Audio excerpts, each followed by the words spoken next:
बड़ा सवाल यही है कि प्रधानमंत्री नरेंद्र मोदी आज क्या कुछ कहने वाले हैं। सबसे पहले सुमित आप ही से बात करते हैं और उसके बाद मैं बाकी मेहमानों के पास जाऊंगी, क्योंकि प्रधानमंत्री नरेंद्र मोदी आज क्या कुछ कह सकते हैं इस पर सबकी नजरें टिकी होंगी। लेकिन भारत का एक रुख जो दुनिया के सामने बार बार आता रहा है, भारत का रोल दुनिया में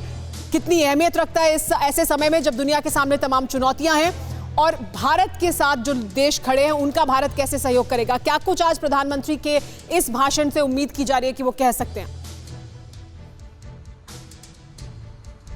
देखिए, निश्चित तौर पर एक सबसे इंपॉर्टेंट चीज जो प्रधानमंत्री मोदी एक बार फिर कहेंगे वो आतंकवाद को लेकर जरूर है। आपने जितने भी प्लेटफॉर्म देखे, आपने देखा कि पिछले दिनों जब ब्रिक की समिट हुई थी तब भी प्रधानमंत्री मोदी ने सबसे पहला मुद्दा आतंकवाद पर उठाया था। यह भी बताया था कि आखिरकार कई देश जो उसको लगातार सपोर्ट करते हैं वो भी आतंकवाद को सपोर्ट करने में, आगे बढ़ाने में सब पूरी तरीके से संलिप्त है। और दूसरा मुझे जो मुद्दा लगता है वो ये है कि इस तरीके की सिचुएशन में, जो कोरोना वायरस वाली सिचुएशन पूरी दुनिया में फैली हुई है, उसमें सारे देश, खासतौर पे भारत किस तरीके से उभर कर बाहर आया। भारत ने ना सिर्फ अपनी भारत की क्षमताओं में बल्कि दूसरे देशों को किस तरीके से मदद की, और आने वाले वक्त में भारत का इंपॉर्टेंस या भारत का रोल पूरी दुनिया की ग्लोबल पॉलिटिक्स में किस तरीके का होगा, इन सभी मुद्दों को एक्सपेक्टेडली वो एड्रेस करेंगे। लेकिन सुमेरा, एक इंपॉर्टेंट बात यह है कि जब वो ये सारी चीजें एड्रेस कर रहे हैं तब भारत के अंदर की सिचुएशन, खासतौर पर आतंकवाद को लेकर किस तरीके से भारत पुरजोर तरीके से काम कर रहा है, ये भी